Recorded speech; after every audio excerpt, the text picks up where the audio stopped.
ഇന്ത്യയിലെ തന്നെ രണ്ടാമത്തെ റെയിൽ മ്യൂസിയമായ മൈസൂരിലെ വിൻറ്റേജ് റെയിൽ മ്യൂസിയത്തിലേക്കാണ് ഇന്നത്തെ നമ്മുടെ യാത്ര. 1979 ഇന്ത്യൻ റെയിൽവേയാണ് ഈ മ്യൂസിയം സ്ഥാപിച്ചത്.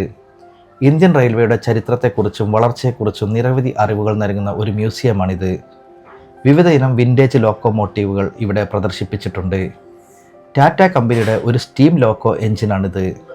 1963 നിർമ്മിച്ച ഈ ആവി എഞ്ചിൻ 1993 വരെ ഓടിയിരുന്നു. ഈ കാണുന്നതാണ് ഈ എഞ്ചിൻ്റെ ലോക്കോ.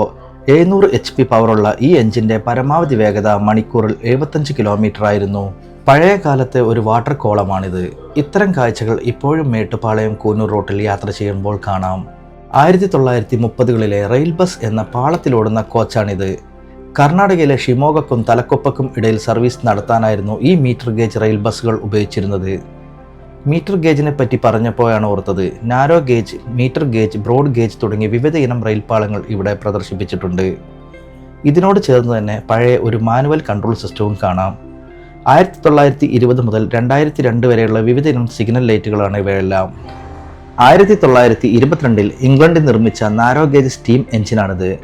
55,791 രൂപയ്ക്ക് അന്ന് മൈസൂർ സ്റ്റേറ്റ് റെയിൽവേ വാങ്ങിയ ഈ ട്രെയിൻ കർണാടകയിലെ യലഹങ്കക്കും ബംഗാർപേട്ടിനും ഇടയിലാണ് സർവീസ് നടത്തിയിരുന്നത്.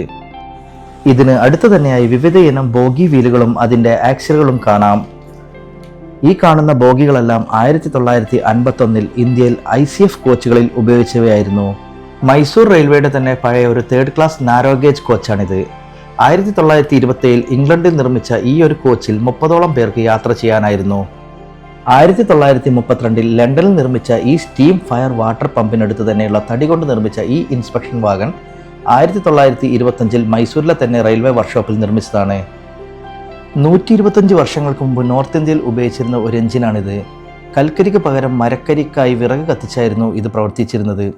ഈ മ്യൂസിയത്തിലെ തന്നെ ഏറ്റവും പഴക്കമുള്ള ഒരു എഞ്ചിനാണിത്.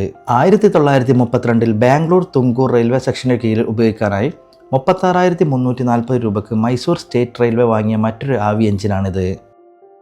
റെയിൽവേ ഓഫീസേഴ്സിന് ട്രാക്ക് പരിശോധനയ്ക്കായി ഓസ്റ്റിൻ കമ്പനിയുടെ 1932 മോഡൽ വിൻറ്റേജ് കാറിനെ മോഡിഫൈ ചെയ്താണ് ഈ രൂപത്തിലാക്കിയത്. 360 ഡിഗ്രിയിൽ കറങ്ങാൻ കഴിയുന്നതും 5 ടൺ വരെ ഭാരം ഉയർത്താൻ കഴിയുന്നതുമായ ഒരു ഹാൻഡ് ക്രെയിനാണിത്. പണ്ട് കാലത്ത് വാഗണുകളിൽ നിന്ന് സാധനങ്ങൾ ഇറക്കുവാനും കയറ്റാനുമാണ് ഇംഗ്ലണ്ട് നിർമ്മിച്ച ഈ ക്രെയിൻ ഉപയോഗിച്ചിരുന്നത്. മൈസൂരിലെ മഹാറാണിയായ പ്രതാപകുമാരി ദേവിക്ക് വേണ്ടി 1899 ഇംഗ്ലണ്ടിൽ നിർമ്മിച്ച ആഡംബര കോച്ചാണിത്. മൈസൂരിലെത്തുന്ന കുട്ടികൾക്കും വലിയവർക്കും ഒരുപോലെ കണ്ടാസ്വദിക്കാൻ പറ്റുന്ന ഒരു മ്യൂസിയമാണിത്.